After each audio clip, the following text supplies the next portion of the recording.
So this is where it all begins for Eibach Springs, the raw material or the wire.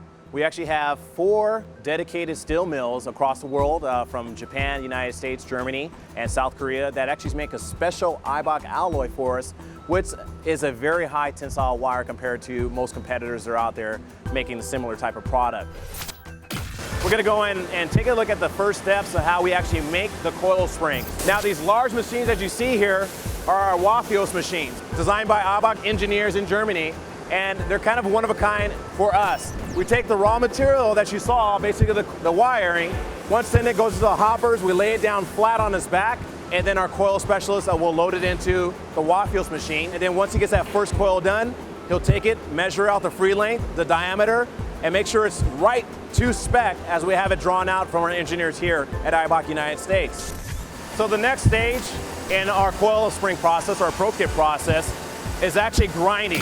So now the difference between our newly coiled spring here, which is actually a motorsport spring, its ends are actually completely rounded still. Then we actually put it on the grinder and create a flat grind on both ends for this application. So our powder coating process is a very important process to protect the spring against corrosion. You can actually see them using a blue powder coat because we do a ton of different colors for private label business, for OE and spec as well. So now that the spring is finished, we'll take it in here and to our QA department or quality control. So as you can see, as we kind of take a stroll through here, all of our springs, they're actually brought in here, and we have actually an assortment of different spring testers to find out characteristics of load, rate, how much travel is available as well.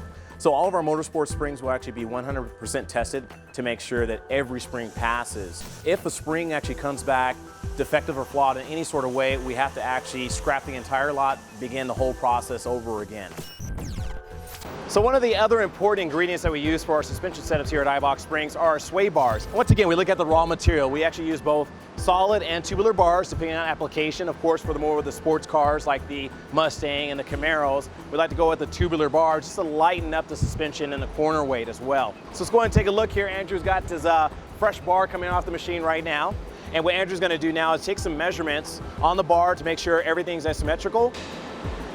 So this is the next stage in our sway bar production process, which is called informing. We actually have the bent bars inside the oven where they're red hot on the ends, and then we take it through 3 different stages. First is the flat press, and then next is the trimming press, so we actually can round the ends, and then our hole punch press. Following up after our informing station here with the sway bars, they go through similar stages as our springs do, which is going to be the shot peen stage, and then onto powder coating. Well folks, that's the end of the tour of Eibach Springs. I hope you guys learned a lot and also learned that we produce everything here in the United States facility here in Corona, California, from springs, shocks and dampers, as well as sway bars.